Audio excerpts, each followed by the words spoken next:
आगमन झालेलं आहे. पालकमंत्र्यांचं त्या ठिकाणी आपल्या गावामध्ये आगमन झालेलं आहे. सांगली जिल्ह्याचे आगमन झालेलं आहे.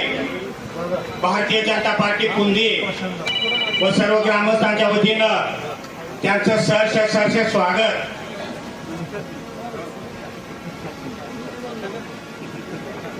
या निवडणुकीच्या या धावपळीच्या कामकाजामध्ये जास्तीचा वेळ काढून आपल्या पुंदी गावाला त्यांनी वेळ दिलेला आहे. सहर्ष स्वागत. या ठिकाणी सर्व उपस्थित मान्यवरांचं आपल्या दुधानीता जयवंत पाटील हे गाव पुंदी गाव काँग्रेसचं गाव म्हणून ओळखलं जात होतं. पण गेल्या आता आपल्याला 7 तारखेच्या या निवडणुकीत संबोधित करण्यासाठी स्वतः पालकमंत्री दादा या गावात महाराष्ट्रामध्ये 12 जिल्हा परिषदेच्या आणि पंचायत समितीच्या निवडणुका आहेत. लोकशाही आपण जी स्वीकारली त्याचा मनोरा हा ग्रामपंचायतीपासून सुरू होत लोकसभेपर्यंत जातो. त्या मनोऱ्यामध्ये योजना सरकारच्या अंमलबजावणी करण्याच्या दृष्टीने जिल्हा परिषद आणि पंचायत समिती ही एक महत्त्वाची पायरी मानली जाते. येणारा निधी हा तिथून झिरपतो आणि त्यामुळे या निवडणुकांना मिनी विधानसभेच्या निवडणुका असं म्हटलं जातं. तर अशा 7 तारखेला होणाऱ्या जिल्हा परिषद 12मध्ये आपणही आहोत सांगली जिल्हा. आणि त्याच्यामध्ये आज ह्या ठिकाणी दुधोंडी जिल्हा परिषद गटाच्या अधिकृत उमेदवार अनिताताई जयवंत पाटील आणि दुधोंडी पंचायत समिती गणातील अधिकृत उमेदवार अश्विनीताई श्रीरंग पाटील यांच्या बाबा दुसरा गण कोणता काय नाव नाही तिथल्या दीपक मोहिते हे गाव मतदान करेल ते अश्विनी वहिनींना करेल. हां प्रत्येकाला 2 मतं आहेत त्यामुळे आपल्याला जास्त किंमत आहे 2 मतं. तर ती दोन्ही मतं ही व्यवस्थित आपण अभ्यास करून द्यावी. कमळ चिन्हासमोरचं बटन दाबून मोदींचे हात देवेंद्रजींचे हात मजबूत करावेत. कारण ह्या दोघांनी देशाचा आणि राज्याचा प्रचंड विकास केला आणि पुढच्या अनेक विकासाच्या योजना ह्या त्यांच्या डोक्यात आहेत. काल बजेटमध्ये काही घोषित झाल्या. महाराष्ट्राचं बजेट 6 मार्चला बहुधा असेल. राज्याचा संसदीय कामकाज मंत्री मी असल्यामुळे जे टाइमटेबल ठरवलं तर 6 मार्चला असेल. आणि मग 6 मार्चला महाराष्ट्राच्या बजेटमधून सुद्धा खूप विकासाचे विषय समोर येतील. आज एका बाजूने या गावामध्ये सभाई करणं नवी पुंदी गावामध्ये आणि प्रशांत दमानेंच्याकडे जेवणी करणं. आम्ही आपले गिरणी कामगार वडील असणाऱ्या घरात जन्माला आल्यामुळे बाबांना हळूच कानामध्ये विचारलं की बा माझ्याबरोबर स्टाफ 25-30 जणांचा आहे. तर म्हणजे ते लई मोठी 600 जणांचं जेवण कुठे गेलं. पण त्यांनी आणखीन मला माहिती दिली की ते स्वतः जिल्हा परिषदेच्या निवडणुकीमध्ये इच्छुक होते. त्यांनी अर्ज पण भरला होता किंवा तयारी केली होती.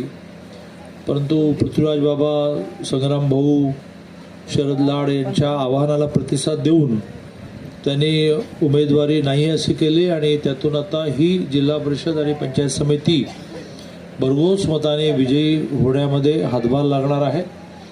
मी एवढंच म्हणेन की भारतीय जनता पार्टी प्रत्येकाचं झालेलं नुकसान हे लक्षात ठेवून भरून काढत असते.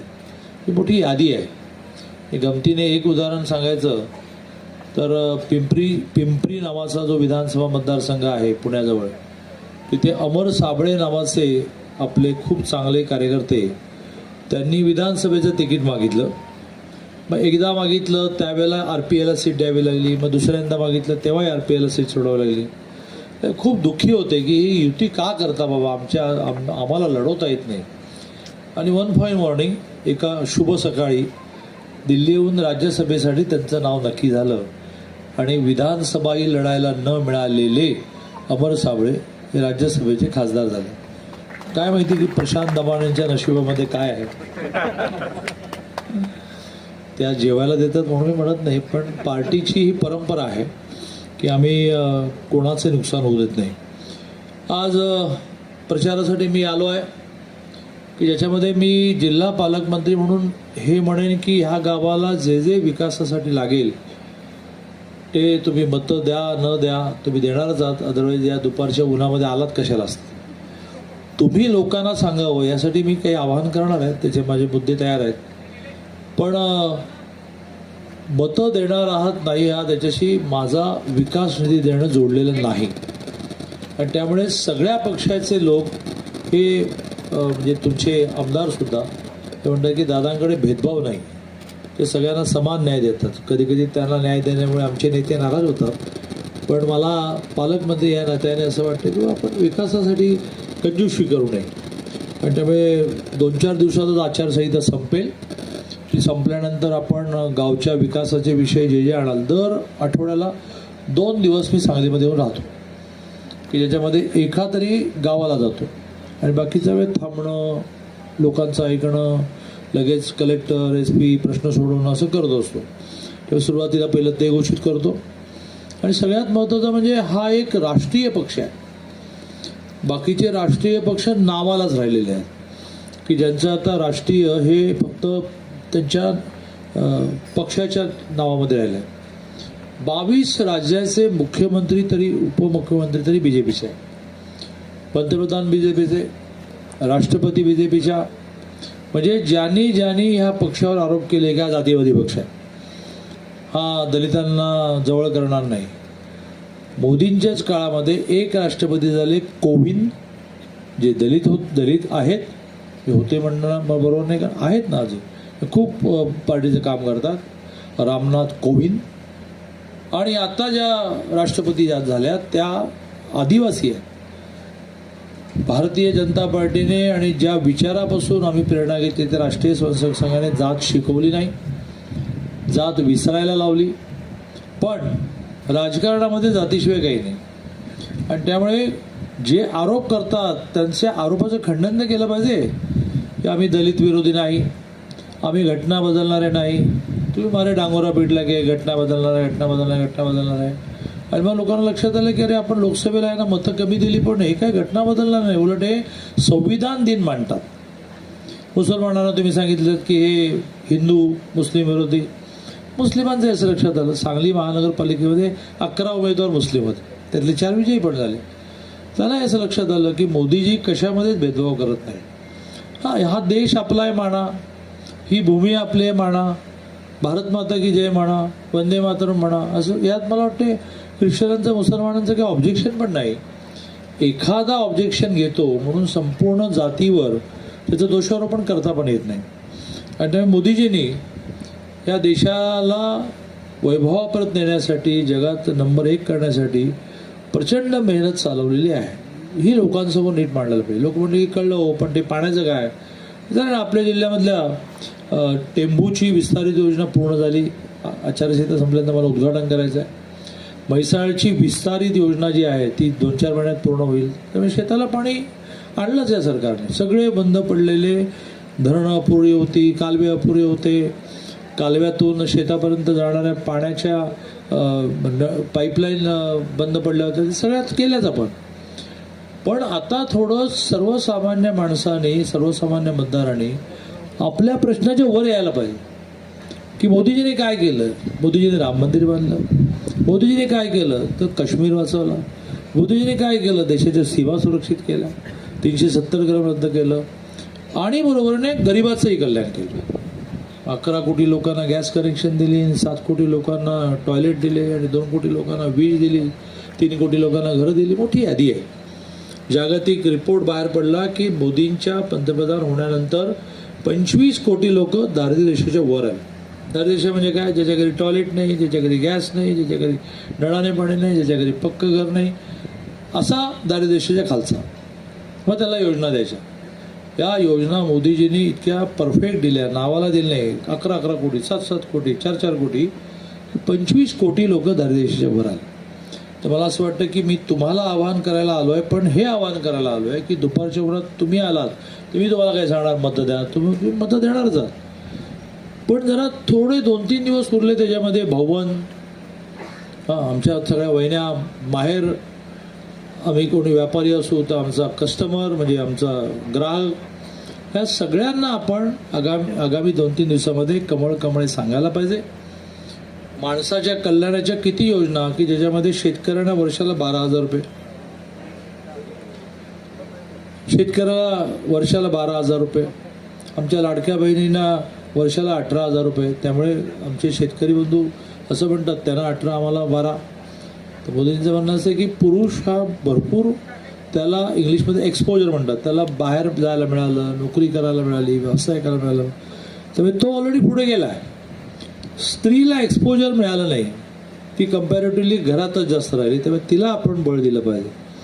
तर असे मुख्यमंत्री माझी लाडकी बहीण असेल, शेतकरी सन्मान निधी असेल, घराघरांमध्ये पाईपलाईनने पाणी आलं ते असेल, अशा अनेक गोष्टींसाठी आपण मतदान केलं पाहिजे आणि आपण 100, 200, 500 मतं जोडली पाहिजे.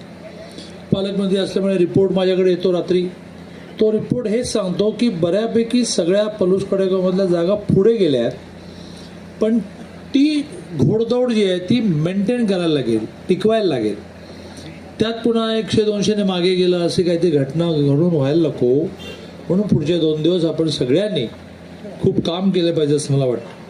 मला आत्ताच कोणती चिठ्ठी आणून दिली की आजपासून ह्या घरामध्ये शेतीसाठी दिवसाची लाईट सुरू केली.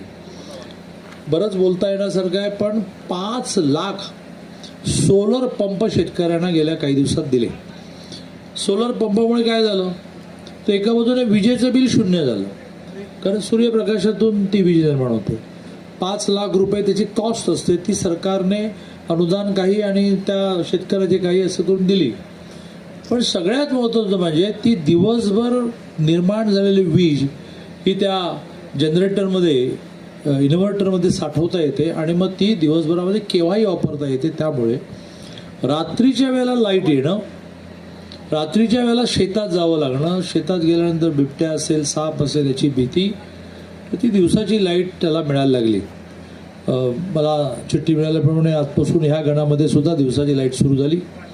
केवळ आकडे माहिती असं म्हणून सांगायचं झालं तर मुख्यमंत्री माझी लाडकी बहीण महाराष्ट्रामध्ये 2,42,00,000 महिलांना मिळते. आपल्या जिल्ह्यामध्ये 6,99,976 जणींना म्हणजे 7 लाख जणींना मिळते. आपल्या तालुक्यामध्ये 40,661 जणींना मिळते. ही जी 12,000 वाली शेतकऱ्यांची योजना आहे ती देशात 9 कोटी शेतकऱ्यांना मिळते.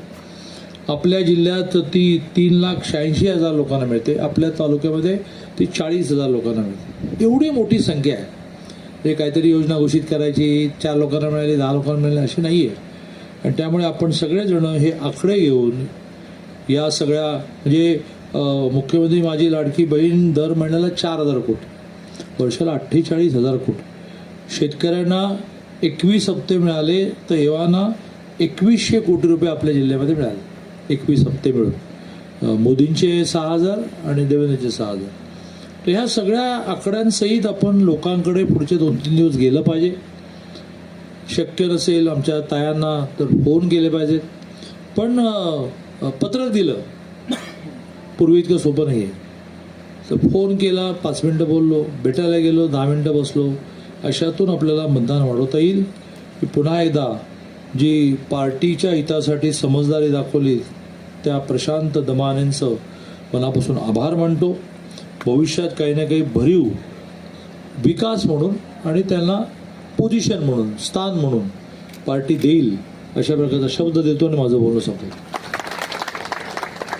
सर्व व्यासपीठावरील सर्व मान्यवरांचे मी या ठिकाणी आभार मानतो.